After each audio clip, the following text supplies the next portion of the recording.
Boa noite. A gente tem uma tarefa complicada aqui, né? Que é dar luz ao aconselhamento de casos complexos, de casos complicados, em pouco tempo. Algo que normalmente a gente passa anos na faculdade estudando, né? E depois vai se especializar, que nem é o caso do pastor André, que realmente está dedicando aí, já passou de uns 6 anos já, né, pastor? De dedicação. Justamente para esses casos, então, assim, a minha intenção aqui não é ser o mais aprofundado possível, o mais complexo possível. A gente vai passar, né, pelos aspectos mais básicos, mas não menos aprofundados no sentido de teológico, tá bom? Nós vamos dar ferramentas a vocês que vão fazer vocês capazes de conseguir lidar com esses casos. E caso, né, vocês queiram se aperfeiçoar mais no caso, e aí realmente dedica literatura, anos de estudo e cursos, tá? Para fazerem isso.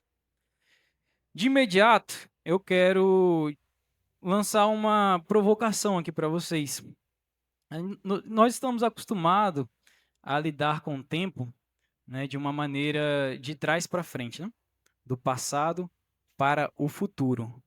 E aí a gente sempre acha que nós estamos construindo, né, algo. Nós estamos construindo alguma história, nós estamos construindo algo que para frente, né? Só que a perspectiva bíblica, e quem vai notar isso primeiro, né, dos autores fora escrituras, é Agostinho. Então Agostinho vai notar que a Bíblia tem esse ensinamento que é o contrário à nossa inclinação natural de achar que o tempo é de trás para frente. Pode parecer que não tem nada a ver com a aula, tá? Mas tem. Eu vou explicar para vocês. Isso aqui vai ser um dos fundamentos para lidar com os temas que a gente vai tratar aqui. Então, Agostinho ele vai notar que, na verdade, o tempo ele vai do futuro para o passado. Né? O tempo ele não está sendo construído nesse sentido. O tempo está sendo habitado. Né? Pode parecer complexo, mas se você for parar para pensar mais minuciosamente assim, você vai ter que prestar atenção em como você faz o que você faz. Né? Quando você anda, né? Você emite uma informação para o seu cérebro, aí a sua perna vai na frente. Como é que funciona a relação dessas coisas? Quando você fala, quando você gesticula, como eu estou gesticulando aqui. Agostinho vai notar isso no canto, por exemplo. Ele vai falar que quando ele está prestes a cantar uma música, o que acontece? Uma canção. A canção ela habita na memória dela, já está lá na memória dele. Só que ele precisa reativar essa memória dentro de si e projetar, que foi o que a gente fez aqui, né? Letra, tom, ritmo, melodia para o futuro. E aí sim, do futuro para o passado, essa construção vai acontecendo, tá? Eu trouxe aqui uma parte da citação dele, a citação bem maior que isso aqui, tá? Que ele vai dizer assim: minha atenção, porém, ela está no presente, tá? A gente só consegue viver o presente, a nossa atenção não consegue sair disso. E é ela quem traz o que era futuro. Percebe que parece meio contraditório, né? O que era futuro? O que era futuro para o passado. E quanto mais avança e avança, mais a espera encurta e a memória se alonga até que toda espera se esgote. Quando a ação inteira for concluída, então for transferida para a memória. O que ele está dizendo aqui, em outras palavras? Que o tempo, ele literalmente vai do futuro para o passado e ele vai construindo em você memória. Tá? Memória. Por isso que nós temos a sensação que o passado é a coisa mais segura que a gente tem. Porque é a única coisa que a gente já sabe que viveu. Tá? Eu criei aqui uma ilustração que fica melhor para a gente notar. É, óbvio que eu não vou aprofundar nesse assunto, tá, gente? Eu só estou aqui falando por alto. A gente teria que discutir muito sobre isso. Mas para vocês terem uma ideia, se a gente for pegar essa teoria, né, e colocar na prática, é como se esses bloquinhos aqui, que já estão na minha memória, fossem a letra da canção com tom, melodia, acorde, enfim. E cada bloquinho desse constitui uma letra, né, que precisa ser cantada. Então, o que acontece é que a nossa memória, ela lança essa letra aqui para a expectativa, que é esses bloquinhos que estão meio apagadinhos ali. E essa expectativa vai fazer o quê? O futuro vai trazer de volta para o passado, através da minha atenção, o que foi cantado ali, o que foi vivido naquele momento. Tudo isso para dizer que a nossa relação com o tempo é do futuro para o passado. E eu vou explicar já já o porquê que isso vai ser importante para a nossa aula. E aqui, nossa proposta é falar sobre casos complexos. E casos complexos envolvem temas delicados, como é o caso do trauma e do abuso, tá? Que são os dois primeiros que eu vou tratar aqui. E de cara eu quero tratar com vocês sobre essa terminologia do trauma, né? A psicologia, ela criou essa palavra, ela importou, na verdade, da medicina, né, da ortopedia, essa palavra, porque parece que o trauma ele traz essa sensação de algo quebrado. Mas se você for analisar a fundo o que eles estão querendo dizer, a palavra ela não vai abordar profundamente o que realmente a complexidade do assunto requer que ele aborde, tá? Porque se você for parar para pensar, e se você for parar para estudar o que realmente a psicologia define como trauma, todos nós somos traumatizados, tá? Não tem um que escapa. As crianças ali do Tasso já estão traumatizadas também. Então, assim, você vê que é uma palavra muito pobre para uma coisa muito grave, uma coisa muito complexa, muito maior do que essa pequena palavra pode suportar. E aí eu preciso construir com vocês o que é melhor para a gente usar nessa terminologia, tá? Para a gente fazer, né, um uso melhor da definição. Afinal de contas, quem passa pelo trauma ou quem experimenta uma situação de uma injustiça que é indevida, tá? Que é a definição, essa pessoa ela teve a memória dela ferida, certo? O que é memória? Eu vou resumir aqui rápido para vocês. A memória é o exercício, tá? O exercício da memória é efetivo nas atribuições de criar, armazenar e recuperar as imagens dentro de si. Essa aqui é a função da memória. Nós podemos ir mais além disso, porque a definição bíblica daquilo que é lembrar, daquilo que é memorar, da memória, não é apenas esse conjunto eletroquímico que a medicina tenta enfiar a gente goela abaixo para a gente, né? A memória ela vai muito além dessas ligações de neurônios, tá? A memória é uma faculdade da alma. Ou seja, a memória é a alma. A memória é a alma da pessoa. E se eu estou falando de alma, vocês lembram, eu falo de um ser humano completo. Porque eu não consigo dividir o ser humano do corpo, de sua alma ou do seu espírito. Na linguagem bíblica, isso são termos para a mesma coisa. Ah, Alex, mas quando morre, o corpo não fica aqui, se decompõe e a alma vai para Deus? Sim, é a única ocasião que há divisão entre corpo e alma. De resto, inclusive, né, quando Jesus voltar, ele ressuscitará, né, o nosso corpo físico e unirá mais uma vez a alma. Então a intenção de Deus é que a gente note que isso é uma coisa só. Senão depois você vai ter que explicar para mim, e eu te dou o tempo no final da aula para você fazer isso, onde é que começa o seu corpo E onde termina a sua alma? Onde termina a sua alma e começa o seu corpo? Quais são os limites? A sua alma é o seu cérebro? Será? Será? Por que que a gente vê pessoas com Alzheimer, então, que apresentam uma falha cognitiva no corpo, que ainda assim conseguem se lembrar do nome Jesus e adorar o nome de Jesus? Não faz sentido. Se é uma falha, se a memória é só o que está no nosso corpo, isso não deveria acontecer. Então, quando a gente fala de trauma, de abuso, a gente está se deparando com uma memória que realmente experimentou um nível elevado de sofrimento, tá?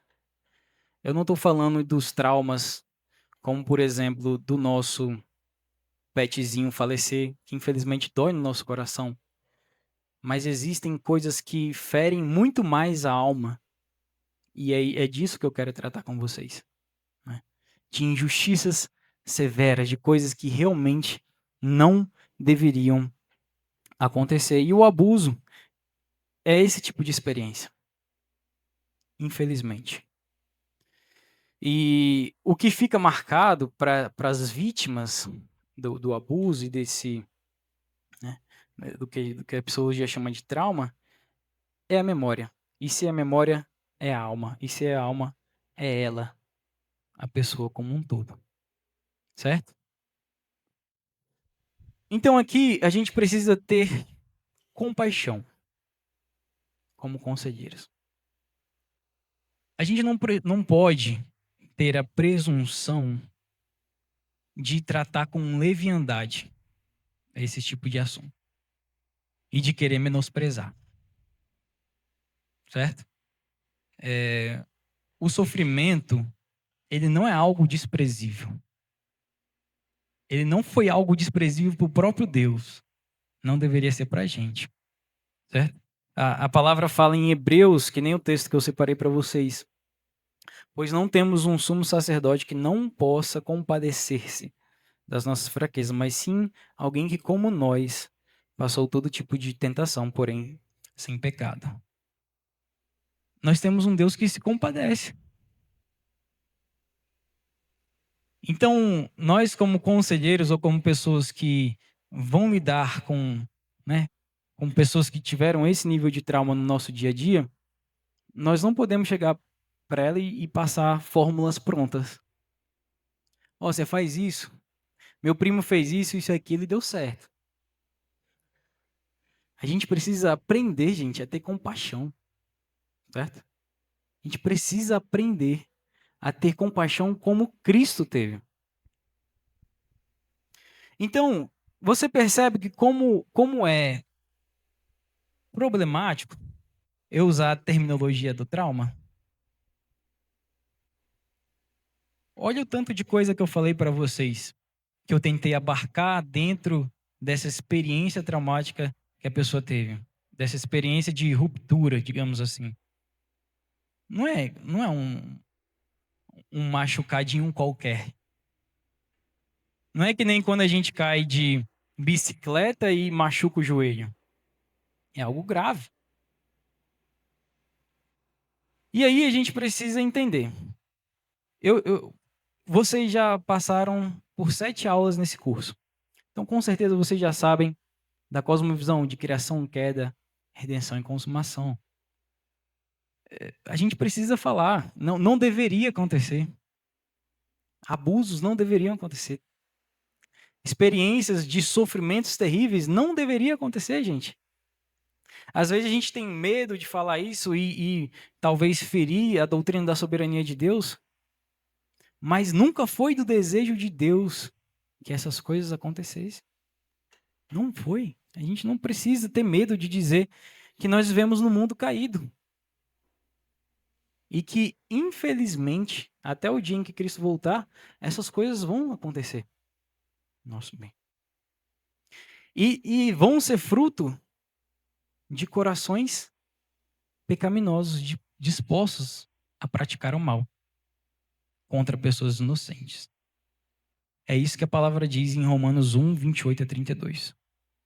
Pessoas que seguem seus próprios desejos do seu coração e não obedecem à lei de Deus que foi plantada no seu coração e preferem desobedecer e serem rebeldes a essa lei de Deus.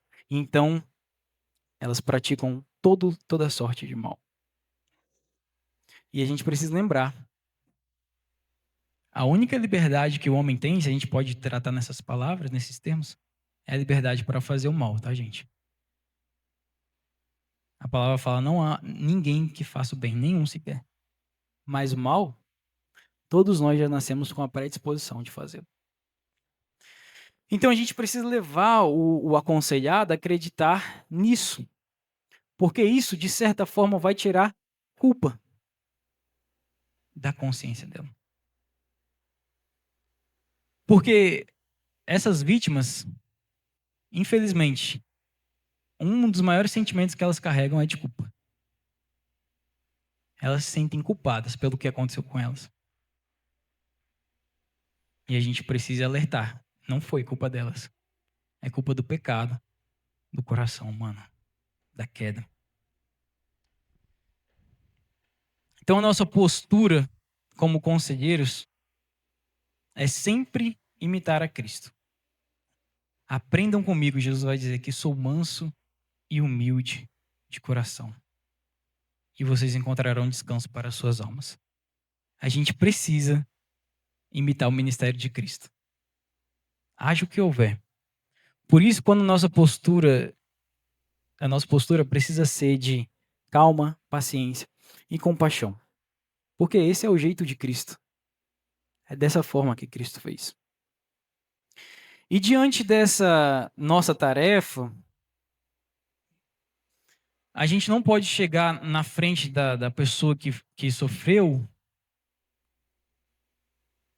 e tentar apagar a memória dela. Isso não existe. Não se apaga a memória, gente. Vocês lembram daquele filme Homem de Preto, né? Era só apertar o botãozinho, dava o flash, a pessoa, esqueci tudo. Não existe isso na vida real. Isso não acontece com ninguém. A não ser que você tenha tem um mecanismo de acontece, é raro, mas acontece, né? Como diz o ditado, que tem certas pessoas que passam por uma experiência tão elevada que o cérebro dela desativa, né? A memória dela para esse evento. Acontece. Mas a não ser que isso aconteça e que a pessoa não tenha o Alzheimer, a pessoa não é capaz de esquecer das coisas. A nossa memória foi feita para resgatar imagens a todo instante, a qualquer instante, da forma que nós queremos. Às vezes até involuntariamente. Você está passando lá por uma rua, sei lá, e aí sobe aquele cheiro de bolo e de café. Pô, você já lembra da época da sua infância, que a sua avó fazia isso, que reunia toda a família na mesa. É automático. Então não tem como a gente chegar para a pessoa e falar, ó, esquece. Você, na verdade, precisa não lembrar dessas coisas. Nossa tarefa é outra. Nossa tarefa é levar essa pessoa a crer que existem coisas superiores à experiência que foi vivida, tá? E isso eu não estou falando naquele sentido de eu pegar o que aconteceu com a vida dela, as coisas boas que Cristo oferece, botar numa balança e ver o que pesa mais. Não é isso. Isso é leviandade. Mas é realmente apresentar a essa pessoa de uma maneira existencial e experimental a Cristo, a Deus. Essa pessoa precisa voltar para o Salmo 34:8 e fala: provai, provar, prove e vede que o Senhor é bom. Então, nesse tipo de situação, a prova, e eu não estou falando aqui de prova de tentar a nosso Deus, como foram feitas muitas vezes no passado, mas de realmente experimentar a Cristo. Essa pessoa precisa verificar, gente, a suficiência de Cristo. E como Cristo é superior. como Cristo é superior a tudo. Até um trauma mais radical que existe na história da humanidade. Até o trauma mais radical que existe na humanidade. E a gente tem base bíblica para fazer isso. Filipenses 3.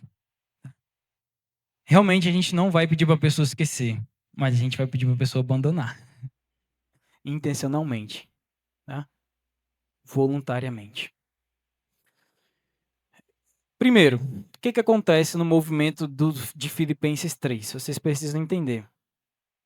Paulo está refletindo sobre sua vida regressa.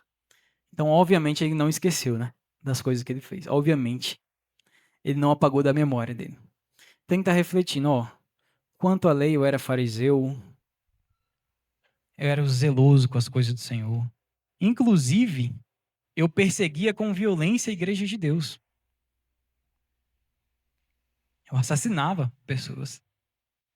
Então, Paulo, ele está discorrendo em Filipenses 3 algo que para ele, como convertido, a gente poderia colocar nessa categoria de uma experiência de sofrimento terrível.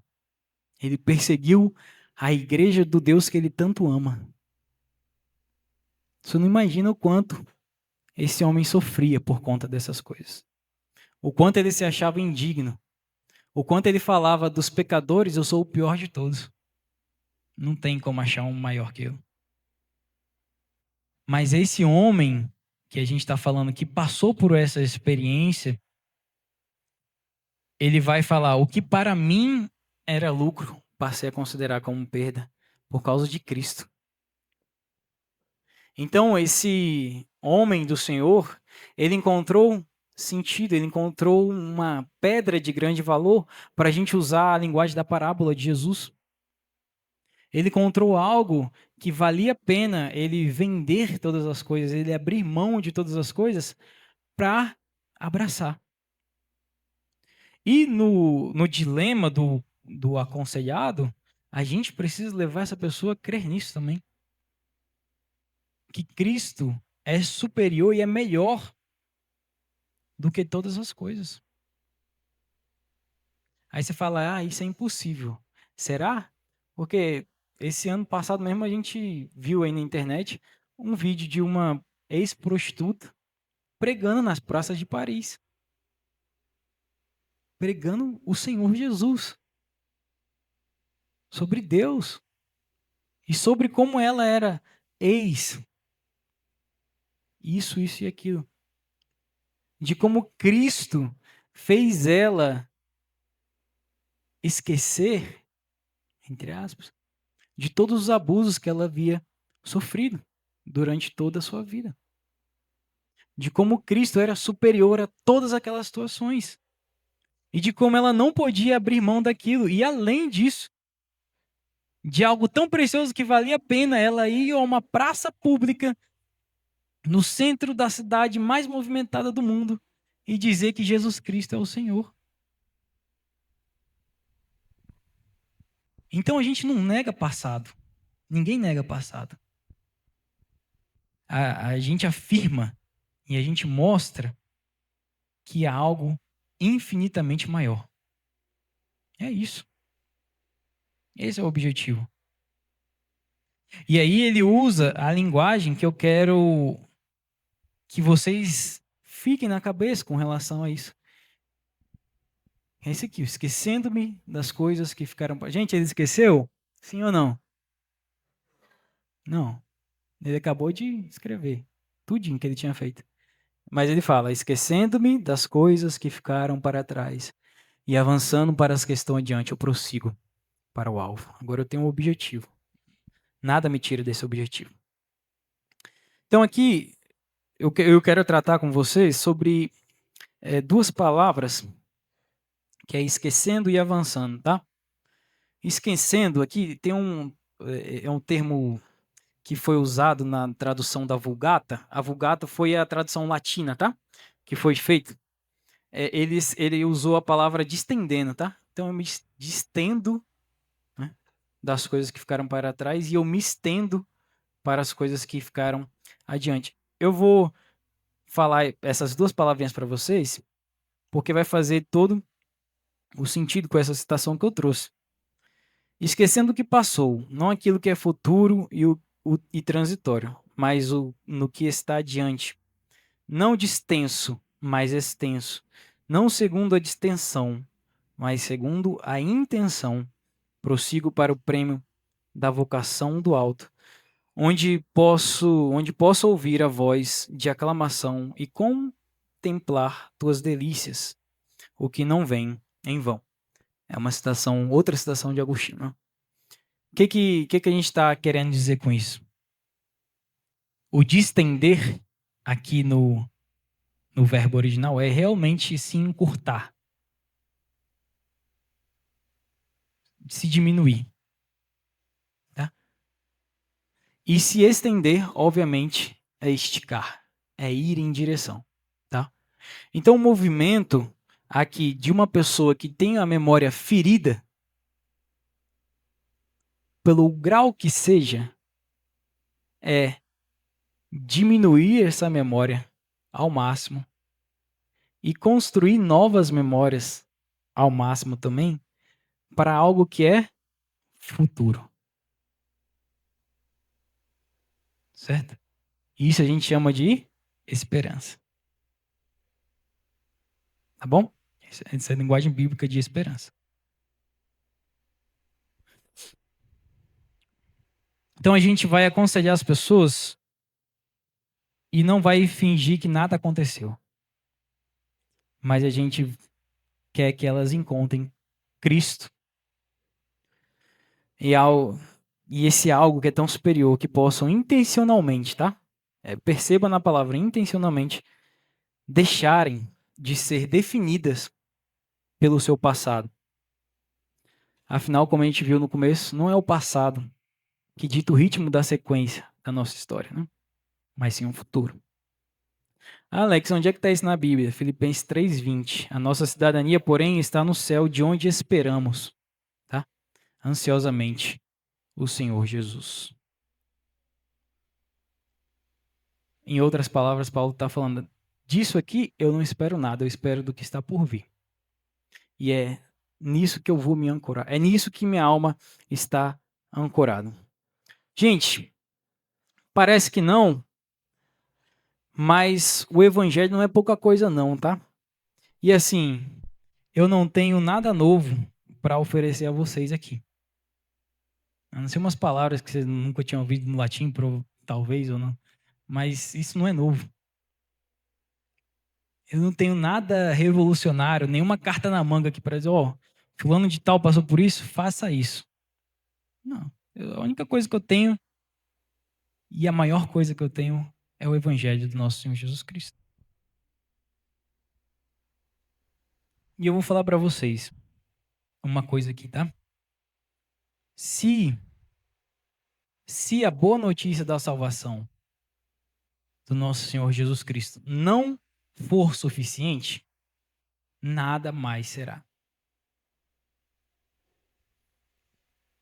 Se o evangelho, gente, botem isso na cabeça de vocês.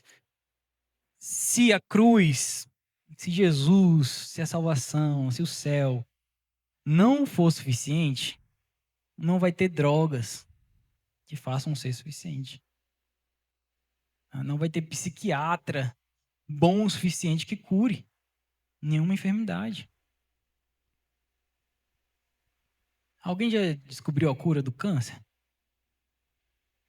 As pessoas têm limitações, gente. As coisas têm limitações, porque são transitórias, são passageiras. Mas o que permanece por toda a história, assim como o sol que nasce toda manhã e se põe, nossa, é o Evangelho. Desde Gênesis 3 sendo pregado por toda a história do universo. É o Messias que viria, é o Messias que veio e é o Messias que voltará. Se isso não for suficiente, sinto informar, nada vai ser. E aqui eu preciso falar de novo. Pode parecer clichê, mas não é. A gente tem essa ideia de que parece que o evangelho é a nossa carta na manga, ou se tu for lá pro o confessionário, né, da Igreja Católica, o padre vai lá, meu filho, realmente, vai lá, reza 10 Ave Marias, que faz isso, faz aquilo que vai dar certo, tá bom? Aí a gente acha, né, vem para o protestantismo e acha que quando o conselheiro fala de evangelho, quando o pregador fala no evangelho de púlpito, a gente pensa que é a mesma coisa, não é. Não é fórmula mágica. O evangelho, como eu botei aqui, é poder de Deus para a salvação. Evangelho é poder, gente. E não é poder meu, não é poder do pregador, não é poder do conselheiro, é o poder de Deus. O evangelho salva, o conselheiro não. O evangelho salva, o pregador não. Certo? Então, eu quero apresentar para vocês aqui o que muitas vezes não é falado. Quem aqui acredita em céu e inferno? Todo mundo? Tem alguém que não acredita em inferno? Não precisa ter vergonha, não. Às vezes tem gente também que não acredita que o inferno vai ser eterno, né? Tem alguém? Hum, Amém, então. Gente, a gente, quando fala de evangelho, ou quando reflete sobre o evangelho, a gente nem sempre reflete no âmbito completo do evangelho, em toda a história do evangelho, toda a abrangência, né, que o evangelho traz consigo. Às vezes é pelo tempo mesmo, né, porque o evangelho é muito complexo, muito rico. E o que eu preciso lembrar para as pessoas que são vítimas de injustiça é que existe punição, existe juízo, existe vingança, não minha, de Deus. Alex, Deus se vinga, está lá na palavra de Deus. É justo da parte de Deus retribuir com tribulação todos aqueles que lhe causam tribulação. 1 Tessalonicenses, ou 2 Tessalonicenses. Então, assim, não é injustiça de Deus condenar pessoas ao inferno, pessoas que fazem outras pessoas sofrer. Não é injusto da parte de Deus que o inferno seja eterno, porque as pessoas ferem um Deus que é eterno. Então, assim, o evangelho de boas novas de salvação, mas também de juízo para os que rejeitam. E de condenação. E isso vai acontecer. Você crendo ou não crendo, vai acontecer. O juízo será feito. Gente, muitas vezes a gente quer que, inclusive quando o caso é muito grave, assim, né? Que a justiça seja feita, que a gente faça com as nossas próprias mãos, que alguém corra atrás, que alguém faz isso, faz aquilo, puxa a arma, pega alguém, vamos lá, eu conheço fulano tal que é policial, vamos fazer acontecer. A gente quer ver as coisas acontecendo, né? Infelizmente, nem sempre desse lado da realidade a gente vai ver alguma justiça sendo feita. Certo? A gente vive num mundo onde bandidos estão fora da cadeia. A gente não precisa ir longe, né? Nosso quintal aqui está repleto desses casos. Então, a nossa sensação por estar olhando esse plano é de que ninguém está fazendo justiça. Mas a promessa de Deus é que a justiça, se não for feita aqui na terra, será feita no julgamento final. Amém? Você pode falar amém para isso? Amém? Isso aí. Então, eu preciso contar para você uma outra coisa também. Muitas pessoas que sobreviveram nos campos de concentração, né? Da época do nazismo, de Auschwitz, muitas pessoas contaram seus testemunhos depois, né? E a maioria dos relatos, por incrível que pareça, não é de pessoas que perderam a fé por causa do sofrimento. É o contrário. Os relatos, na maioria esmagadora, tem um ou outro, que não é. Mas a maioria esmagadora dos casos é de pessoas que chegaram nos campos de concentração não acreditando em nada. Não acreditando em divindade, não acreditando em Deus, não acreditando em espiritualidade. Pessoas completamente racionais. E diante de tamanho sofrimento que foi posto ali nos campos de concentração, essas pessoas relatam que passaram a orar o Pai Nosso. Olha que incrível. E passaram a orar o Shema, que é a oração de Israel, né? Ouve, ó Israel.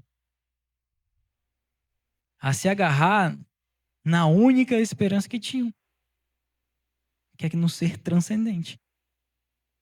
Então, a gente precisa parar de acreditar que o sofrimento está afastando as pessoas de Deus. Às vezes, paradoxalmente,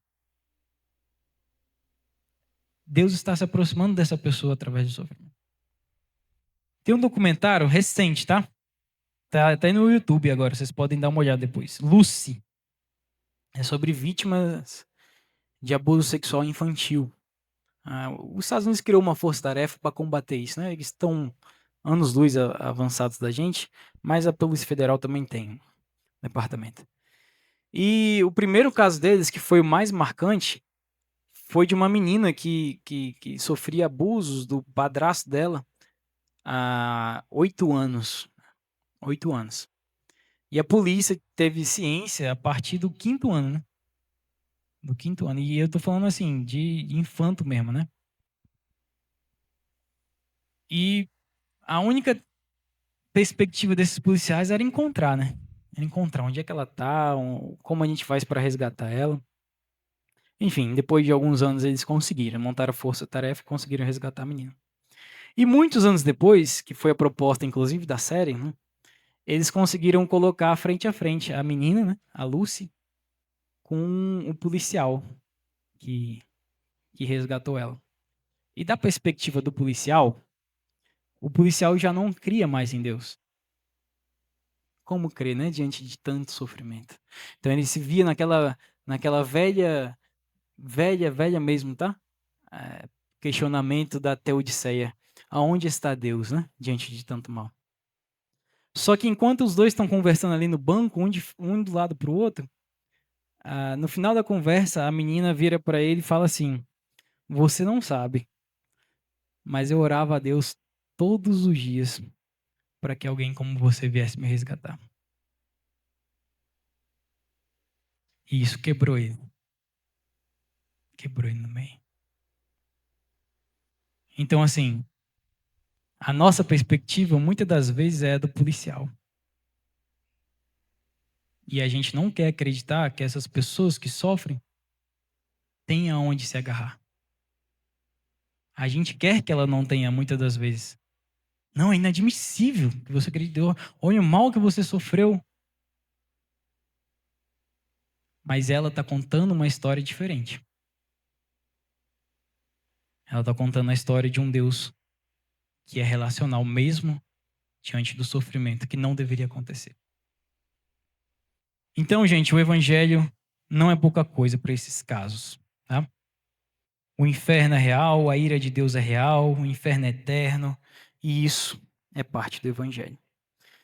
Caminhando um pouco mais rápido aqui, a gente tem a ideação suicida, automutilação e cortes.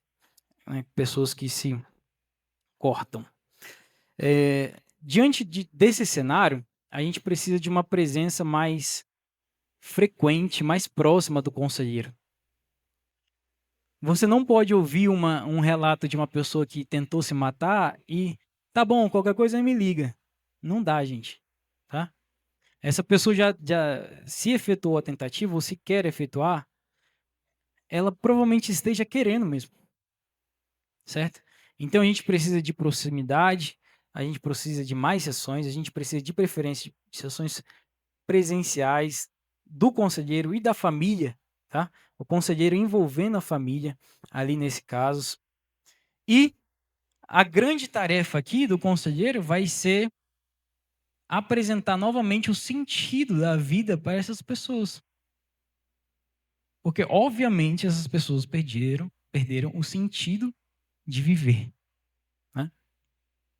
E, novamente, eu vou apontar para vocês Filipenses 3. Em Filipenses 3 vai ser o centro de gravidade aqui, tá? Quando Paulo diz, esquecendo-me das coisas que ficaram para trás e avançando para a questão diante, ele está dando sentido à própria vida. Sentido e direção, tá? Imagina uma flecha indo para o alvo. Uma flecha indo para o alvo tem sentido, direção, velocidade, força, intensidade. Tá?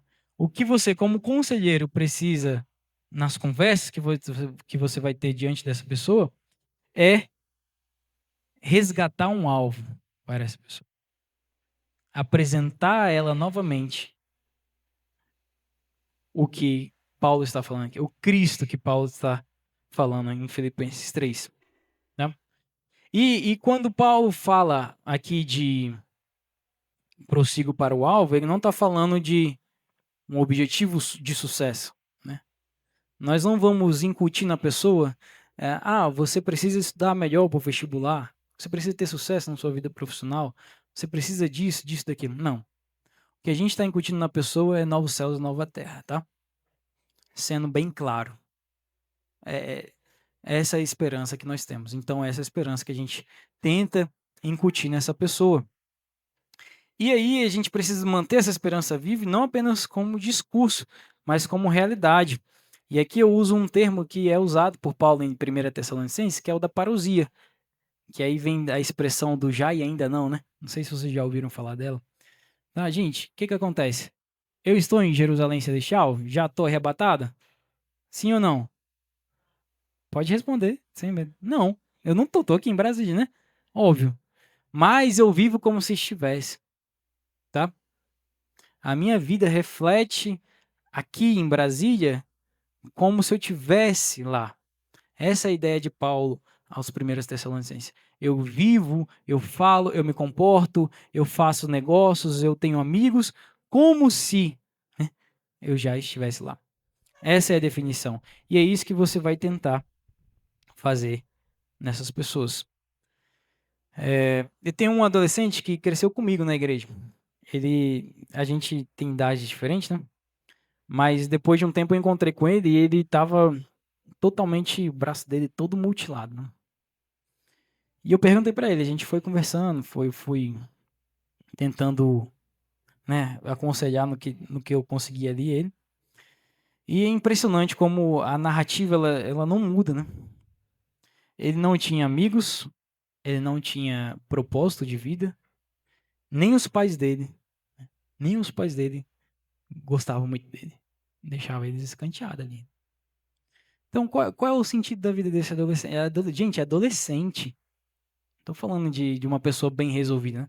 Tô falando de uma pessoa em transição, né? Em transição de mentalidade. Uma pessoa completamente desamparada, cheia de culpa, cheia de medo, cheia de desesperança. Não havia sentimento de pertencimento em lugar nenhum, não havia comunidade, não havia nada. E é isso que acontece nessas pessoas, interiormente, tá? É exatamente isso. As pessoas precisam pertencer. Por isso que muitas das vezes você vai ver o seu conselheiro, e você deve fazer isso, chamando você para vir para evento, chamando você para vir para culto, chamando você para vir para culto de jovens.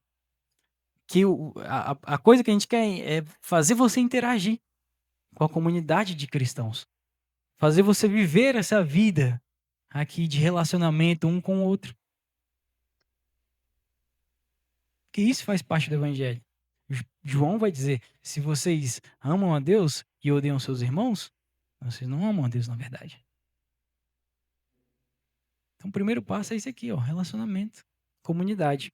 E é isso que a gente vai tentar incutir na pessoa. E aí a gente tem literaturas, por exemplo, tem uma pesquisa que fala que países onde faz mais frio, né? Onde, obviamente, as pessoas se tornam mais frio por causa disso. Não há muita comunidade nesses países e as pessoas tentam mais contra a sua vida. Por falta de comunidade, gente. O governo chinês, não estou dando palanque aqui para a perspectiva de psicologia mundana, não. Mas para vocês verem como funciona. O governo chinês pegou as pessoas que sofriam com depressão no sistema, e lá não tem muita opção, né? E eles botaram essas pessoas no exército. Comunidade até o talo. vai se relacionar, não vai deixar essa pessoa um minuto sozinha. O que que aconteceu? A pessoa ganhava peso de novo, voltava a cor dela, essa pessoa conseguia trabalhar, conseguia fazer, executar todas as coisas. Gente, comunidade, coisa simples, né? Coisas que a gente perde na nossa geração, mas não deveria, tá? E como esse problema atinge mais as jovens, pessoas que são mais experientes devem ter compaixão no sentido de assim, pô, na minha época não tinha isso. Sim, mas agora tem.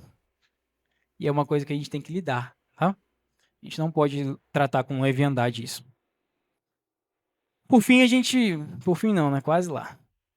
A gente tem as escravidões do coração. Gente, nossa religião é a religião do coração, tá? A Bíblia não podia ser mais clara quanto a isso. Marcos 7:21, Mateus 15:18-20. Eu citei até, vou citar aqui até Ezequiel, né, no Antigo Testamento: darei a eles um coração não dividido e porei um novo espírito dentro deles. Retirarei deles o coração de pedra e lhes darei um coração de carne. Então agirão segundo os meus decretos e serão cuidadosos em obedecer às minhas leis. Eles serão o meu povo e eu serei seu Deus. Todo tipo de escravidão, e eu não digo só dos vícios químicos, tem todo tipo de vício que você imaginar, tá? Gente, tem gente que é viciada em se aparecer. Pode parecer que não, mas tem, né? Tem gente que é viciada em fofoca. É sério, gente. Tem gente que é viciada em entretenimento. É coisa mais normal, tá? A pessoa consegue passar 8 horas assistindo filme e série e não consegue trabalhar 3. É normal. O nosso coração, citando Calvino, é uma fábrica de fazer isso. Então, os vícios, eles vão... Ixi, gente, tem tanta coisa. Tem até grupo de assovio hoje em dia, tá? Eu não queria citar, não, Moisés, mas vou ter que citar, hein? Tem grupo que a pessoa entra pra gritar, gente. Pra vocês verem como é que tá hoje em dia, né? Agostinho vai dizer: fizeste no Senhor para ti, e o nosso coração anda inquieto, enquanto não descansar em ti, tá? Gente, nosso coração tem um dono. E se o nosso coração não repousar nesse dono, nosso coração vai ficar inquieto. É uma conta simples de matemática. 2 mais 2 é 4, né? Se o coração foi criado para Deus, ele não está em Deus, ele está desalinhado, ele está fora de ordem. Então ele está inquieto. Tá? Se ele está diante de Deus, ele encontrou paz e descanso. Então, a promessa do vício ela é passageira, mas a promessa do eterno ela é do evangelho ela é eterna, tá? Então, nesse caso, a gente precisa levar o aconselhado a confessar, tá? A confissão é o principal caminho e é o primeiro caminho, o primeiro passo de todo vício. Normalmente, ele é o último recurso, né? Normalmente a pessoa vai tentar sozinha, normalmente ela vai procurar ajuda de amigo, normalmente ela vai, sei lá, jogar na internet, né? Tô viciado em internet. Aí você digita no YouTube, como sair da internet, né? Pô, gente, pelo amor de Deus. Então a pessoa vai tentar de tudo, menos confessar. Faz um teste, confessa. Confessa para a pior pessoa que você podia confessar o seu pecado. Talvez seja a pessoa que você mais machucou. Confessa para você ver se você não abandona. Todo um pecado deve ser confessado. 1 João 1, 8-10, tá? E a fragilidade que a confissão gera, né, é uma abertura para o evangelho começar a trabalhar no coração dessa pessoa. Tá? Então, enquanto calei os meus pecados, meus ossos definhavam. Mas a partir do momento que se confessa, aí a cura, tá? Aí a libertação. A mudança, ela precisa necessariamente da confissão. A mudança do coração, a gente precisa dizer, é óbvio, né? Mas precisa dizer, é uma obra do Espírito Santo, não do conselheiro. Mas eu tentei de todas as formas, eu falei isso, falei aquilo, falei tal. A pessoa não me ouve, está resistente à mudança. Gente, a obra é do Espírito Santo. Se você é instrumento de Deus e está fazendo o que Deus deseja que você faça, amém, glória a Deus, você está fazendo a sua parte. Mas não vem de você a mudança da pessoa. Não vem. O Espírito Santo é que transforma os corações. É o Espírito Santo que convence o homem. Meus argumentos, por melhores que sejam, aqui, eles são completamente limitados à razão. Tá? E quando o coração quer uma coisa, ele é obstinado até ter. Então a gente precisa que o Espírito Santo faça essa mudança. E aí a gente precisa tirar essa pessoa do processo do vício, né? Que é o quê? O processo do vício, e eu já libero aqui vocês para o coffee break, né? Como se diz aí. É eu me afundar cada vez mais no pecado, né? Então eu vou, peco, amo mais o pecado, peco mais e essas coisas. A contrapartida, né, do evangelho é amar a Cristo. Então, mais eu amo a Cristo, mais eu desamo, tá? Vou usar essa linguagem, o pecado. Mais eu crio ódio do pecado. E aí, mais eu amo a Cristo. E mais eu crio ódio do pecado. E assim vai. Essa relação, ela precisa existir e vai existir até novos céus e nova terra. Que é quando finalmente nossos corpos serão transformados para finalmente amar a Deus em definitivo. Tá? Mas até lá, tanto conselheiros quanto aconselhados precisam entrar nesse ritmo. Ama Cristo, odeia o pecado. Ama Cristo e abandona o pecado. Tá? Gente, vamos para o intervalo? Uma curiosidade que não tem nada a ver com a nossa aula. Vocês sabiam que Eclesiastes ele foi escrito no contexto de assembleia, né? Inclusive a palavra Eclesiastes vem do grego de eclésia, né? De assembleia, de reunião, onde o preletor, né, a pessoa que estava trazendo a reflexão, ele lançava a reflexão, né? E a igreja toda discutia, né, sobre o assunto. E aí surgiu, né, a partir dessas reflexões, né, desses debates, surgiram o livro de Eclesiastes. Então, uma coisa que é uma prática, né, que já é comum da igreja há 1000 anos. Né? 1000 anos. Isso aqui é uma bênção, gente. Não desprezem. É uma bênção mesmo. Moralidade sexual é o pecado que mais acomete, né, as pessoas dessa geração. O nível de moralidade da nossa cultura, ela atingiu um ponto onde é difícil você, mesmo não procurando, você não ter acesso, né, à imoralidade sexual. Não precisa ir longe. Essa é a definição. Você não precisa ir longe para ter contato com esse pecado. Né? Eu estou falando aqui gente, senhoras, tá? A senhora vai na academia, a senhora de idade, vai na academia e ela se depara com imoralidade sexual na frente dela, certo? Pessoas altamente mal vestidas, né? Pessoas que estão expondo o seu corpo. Não é nudez. O jeito que o corpo humano é marcado, né, você não precisa de muito para chegar à nudez. Para uma pessoa que luta contra esse pecado, pouca coisa ativa a imaginação dela, né? Pouca coisa.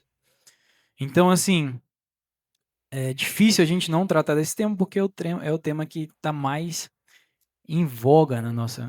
Aqui no Riacho Fundo, tu passava ali, tinha uma propaganda de bronzeamento ali na principal. Bronzeamento.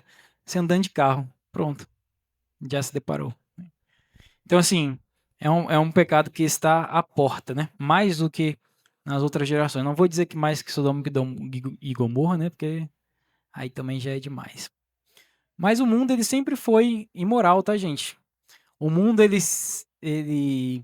a Europa, né, se cristianizou depois ali dos anos 300, e a gente tem essa ideia porque a gente está pegando um pós-cristianismo, né? Uma Europa pós-cristianismo, um mundo pós-cristianismo.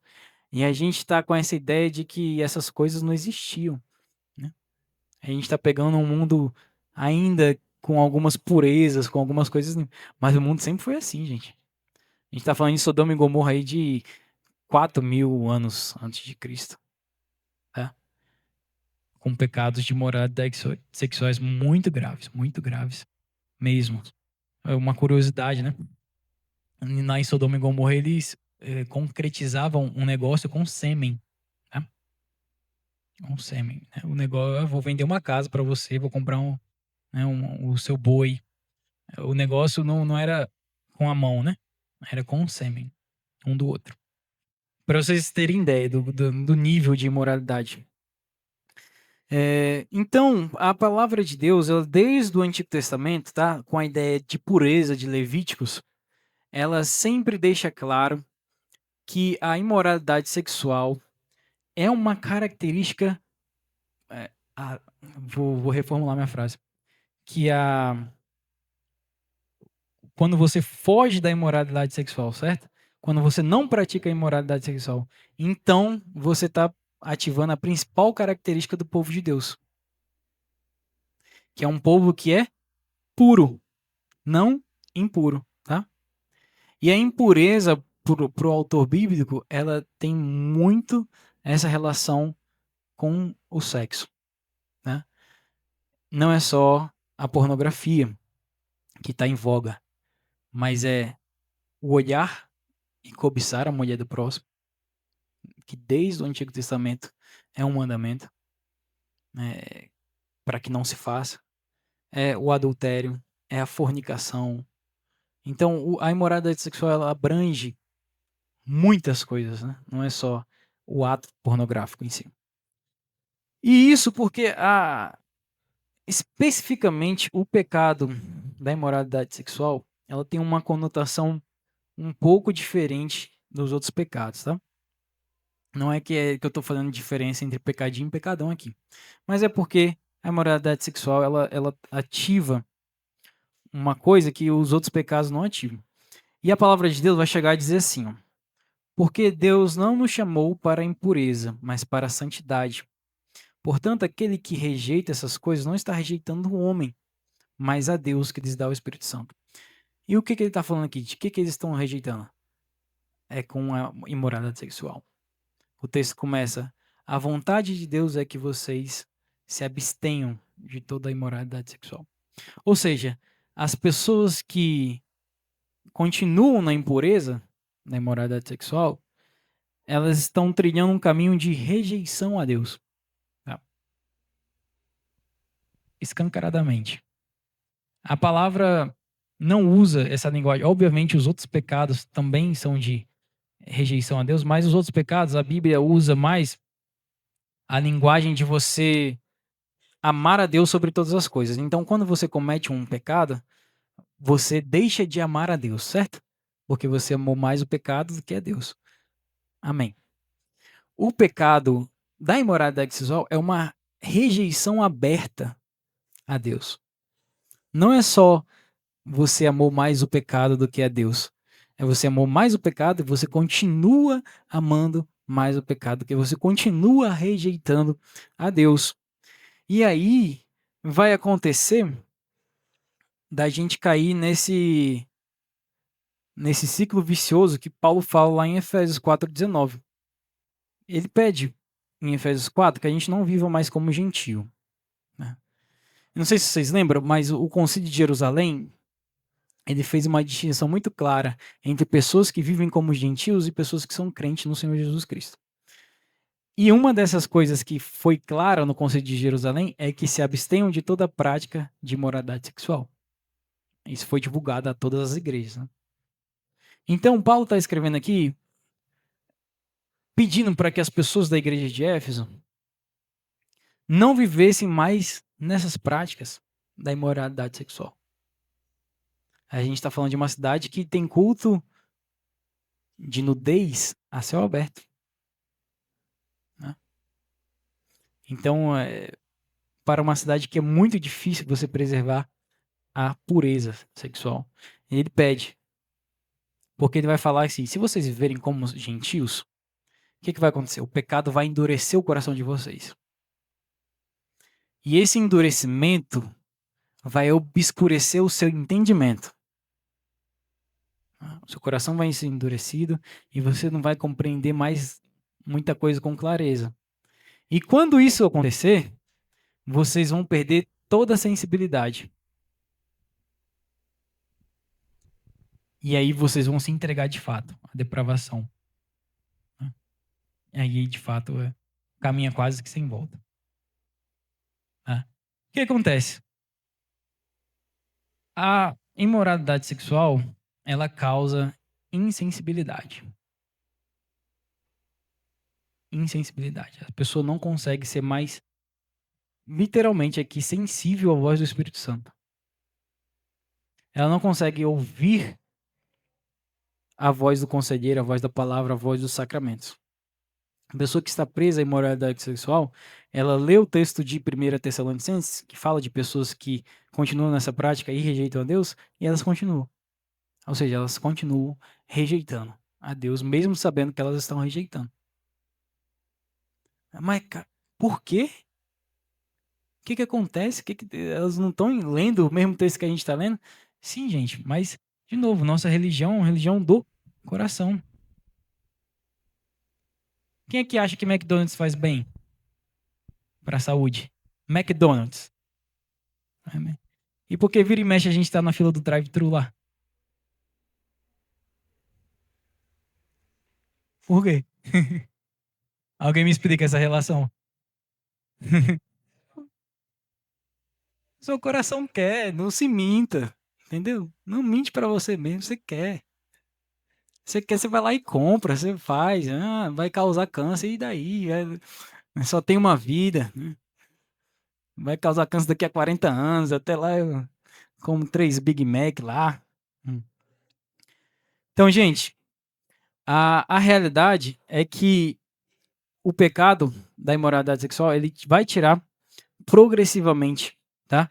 Essa sensibilidade ao Espírito Santo.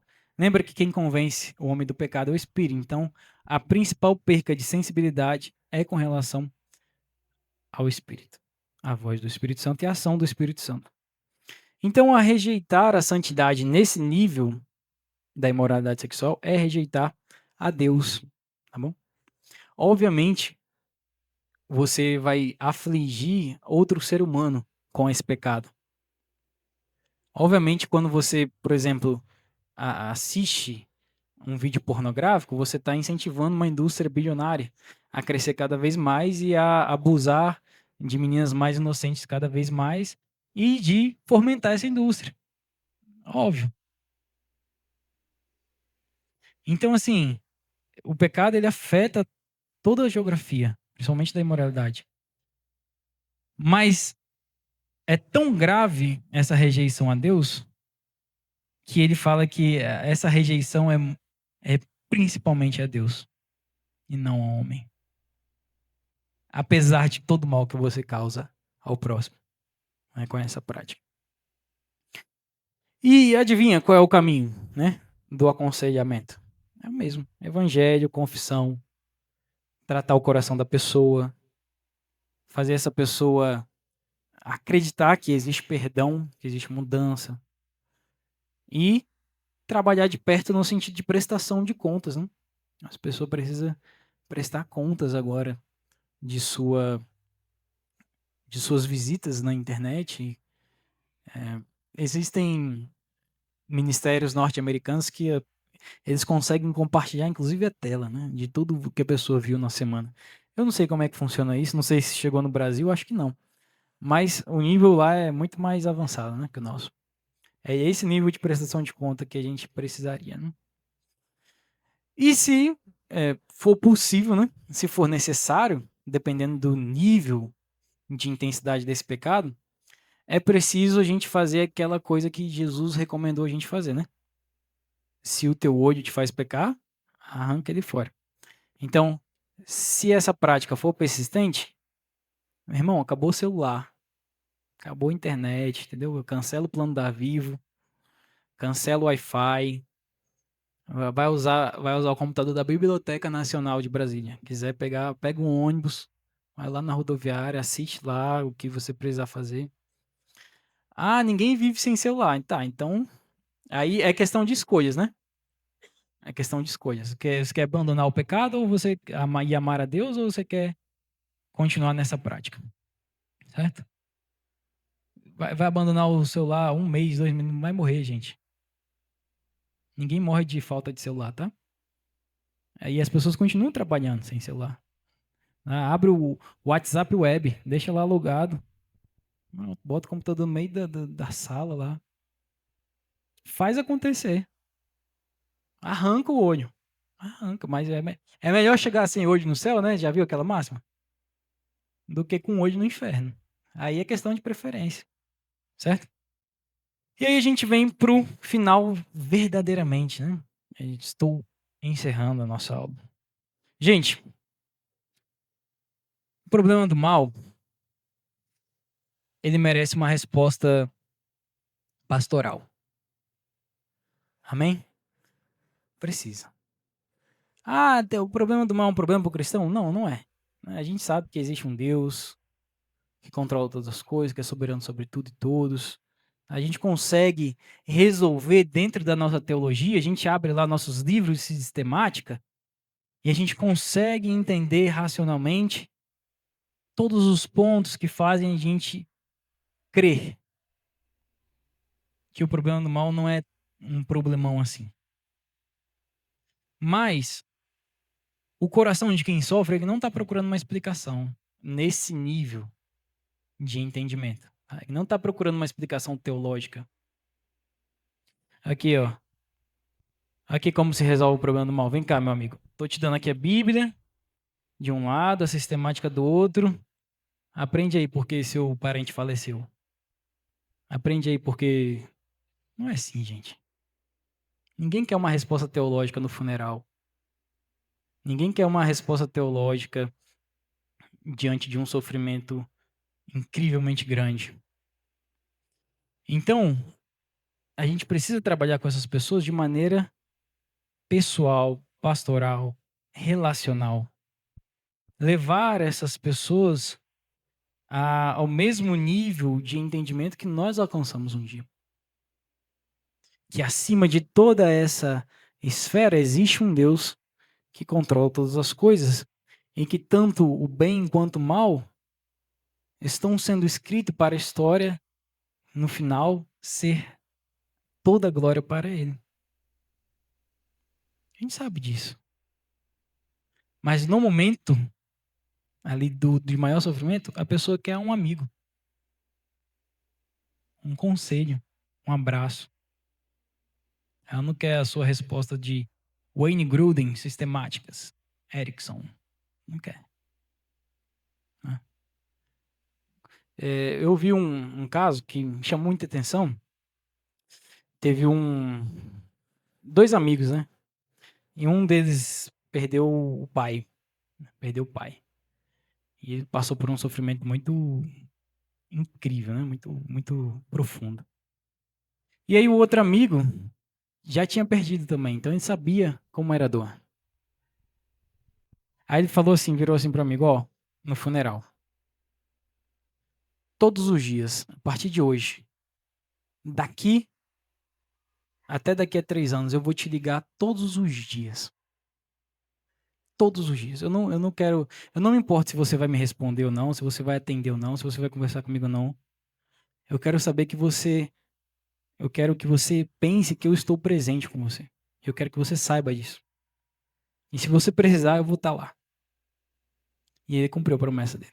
No primeiro dia o cara não atendeu, no segundo dia ele rejeitou a chamada, no terceiro dia ele atendeu, mas não conseguiu falar nada, só chorou.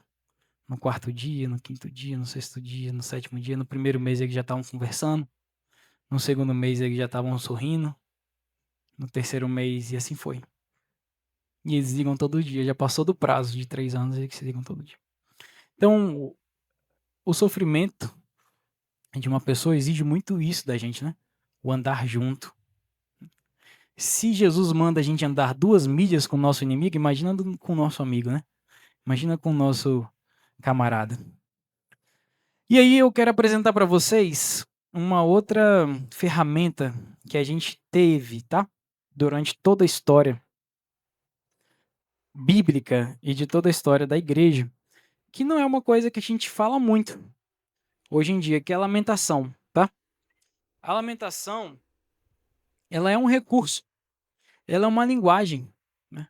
Muitas das vezes a gente não sabe como expressar a Deus o nosso sofrimento, como expressar, como levar a Deus as nossas vísceras, né? Os nossos pecados, os nossos sentimentos mais ocultos. E aí entra a lamentação. A lamentação é uma linguagem bíblica, tá, gente? Não estou inventando aqui. Jó usou a confissão do estilo de lamentação, uma oração a Deus, onde o que importa não são as palavras bonitinhas, tá? A lamentação, você realmente lamenta pela situação. Não me leve a mal, você não murmura, você não reclama. Isso é pecado. Mas você lamenta muito por algo ter acontecido. Na linguagem do profeta Jeremias, que é o autor do livro de Lamentações, ele vai falar: por essas coisas choro eu, quando o Consolador se afasta de mim. Ele está lamentando. Ele está expressando diante de Deus tudo aquilo que a boca não consegue falar, mas o estômago consegue. Vocês entendem? Você vai sentir algo visceral, algo aterrorizante quando você lamentar. Algo que pode até desestabilizar a sua alma, por não ter uma resposta fácil. Mas no final, o desfecho da lamentação é paz. É paz. Se vocês lerem o livro de Lamentações, vocês vão entender o que eu estou falando. Você vai se sentir desconfortável, tá? Lendo Jó, lendo Lamentações, lendo Salmo 88. Muito desconfortável. Mas perceba, Jeremias não deu uma resposta teológica quando o Império Babilônico invadiu e devastou Israel, e as mães de filhos recém-nascidos cozinhavam seus filhos nas panelas para terem o que comer. Ele lamenta pela situação. Ele não dá uma resposta. Ele lamenta muito por isso ter acontecido. Então, a lamentação, ela começa feia. Ela começa feia. Com questionamentos, com tristezas, com melancolia, mas ela termina em paz. Termina com uma alma que se lavou e encontrou a confiança na provisão divina. E por que a lamentação perdeu espaço no nosso meio? Porque por medo. É aterrorizante. A lamentação é aterrorizante. Ela vai desestabilizar todas as nossas preposições. A lamentação não leva doutrina para os joelhos no chão. Não leva. Ela leva a confissão. Não é que nem nossas orações bonitinhas. Ó Senhor soberano, dono de todas as coisas. Abençoa meu dia amanhã. Não é isso. Senhor, aconteceu isso. Eu estou chorando, eu estou devastado. Por que isso aconteceu? Qual é o seu plano, Deus? O que está acontecendo aí? Qual é o final da história? O que eu não estou vendo? Por que o Senhor não está me mostrando? Vocês entendem? E por incrível que pareça, isso tem uma solução. Ou seja, isso é bom. Isso alivia a alma. Muitas das vezes não vai ter resposta, tá? As suas indagações. A maioria das vezes. Jesus, eu não lembro o número certinho, mas vou chutar aqui, tá? Me perdoem se eu for muito discrepante. Mas de 300 frases de Jesus, 220 foram indagações, tá? Foram perguntas. Jesus não veio resolver problema teológico de teodiceia. Jó, Deus não respondeu Jó. Então Deus perguntou para Jó: ah, é? Onde é que você estava? Então, assim, e aí volta o começo da aula, né? O futuro ressignifica o passado. A gente precisa entender que, dentro dessa perspectiva, o nosso passado, ele não define a forma que eu penso, a forma que eu tomo minhas atitudes, minhas ações, mas sim quem eu serei na eternidade? Então, muitas das vezes você dá uma resposta brava, irada para alguém porque você está lembrando de uma situação terrível que aquela pessoa te fez passar ou que aconteceu numa mesma situação parecida antigamente. Mas quando você faz isso, você está deixando o seu passado te definir. É literalmente isso. Quando você chega para mim e fala, olha, eu sou um pervertido, eu sou um mentiroso, eu sou isso, eu sou aquilo. Você está deixando seu passado e seu pecado te definir. Mas se você é uma nova criatura em Jesus Cristo, não é seu passado que te define. É a identidade que você tem em Cristo Jesus, de filho. Isso é o que te define. Quando Deus olha para você, ele não vê o seu nome, ele não vê quem é você, ele vê o filho dele em você. É a doutrina da dupla justificação, a dupla imputação. Então ele olha e vê Cristo. Você é filho de Deus. Por isso que ele te deu um espírito que clama Abba, Pai. E a gente precisa acreditar nisso. A gente precisa acreditar que quando a gente chegar em Jerusalém Celestial, nossa memória não vai ser apagada, gente. Pelo amor de Deus, a gente vai chegar lá, vai ter muita gente que a gente queria que tivesse e não vai estar. E aí? Se você for uma pessoa pregada e apegada ao seu passado, que deixa o seu passado te definir, realmente você não vai conseguir habitar na Nova Jerusalém. Não vai, gente. Não vai. Nada na Nova Jerusalém vai ser o suficiente para você, porque você ainda queria o seu irmão lá, a sua tia, o cachorro que você teve há 10 anos atrás. Essas coisas estão tudo te definindo. Tudo que passou, tudo que acabou, estão te definindo. Aí você chega lá, você vai encontrar alegria em quê? Mas se é o futuro que define a sua vida, se é o futuro que define quem você é e molda a sua trajetória e te apresenta uma obra completa, então você pode olhar para trás, literalmente ver que Deus estava escrevendo uma história, inclusive através dos sofrimentos. Tá? E aí eu encerro com essa maravilhosa canção do Stênio Márcio, que se chama O Tapeceiro. E essa música, ela capta tudo que eu falei aqui nessa aula. Tudo, tudo, tudo. Inclusive essa relação do tempo, vocês entendem muito melhor, tá? Se você abrir o Spotify depois e ouvir essa música, vai entender 1000 vezes melhor a teoria do que a aula que eu dei aqui. Então fala assim, tapeceiro, grande artista, vai fazendo seu trabalho, incansável, paciente no seu tear. Tapeceiro, não se engana, sabe o fim desde o começo. Notem isso, sabe o fim desde o começo. Traça voltas, 1000 desvios, sem perder o fio. Minha vida, e aí começa a citação, hein? É obra de tapeçaria. Ela é tecida de cores alegres e vivas, que fazem contraste no meio das cores que são nubladas e tristes. Se você olha do avesso do tapete, no caso, né? Você nem imagina o desfecho, o que o tapeceiro está fazendo. No fim das contas, porém, tudo se explica, tudo se encaixa, tudo coopera para o bem.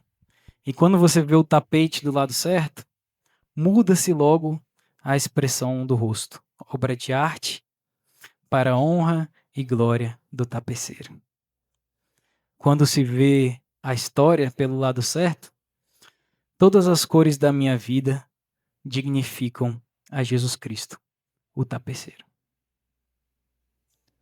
E esse tapeceiro é o mesmo homem que nos receberá em glória e enxugará dos nossos olhos todas as nossas lágrimas. E vai dizer, ó, aqui não há mais morte. Aqui não há mais tristeza, nem choro, nem dor, pois todas as coisas já passaram. E eis que tudo se fez novo. Meu irmão, esse é o evangelho do nosso Senhor Jesus Cristo, que carrega todo o conselho para qualquer caso complexo que a gente deparar na nossa vida. Amém?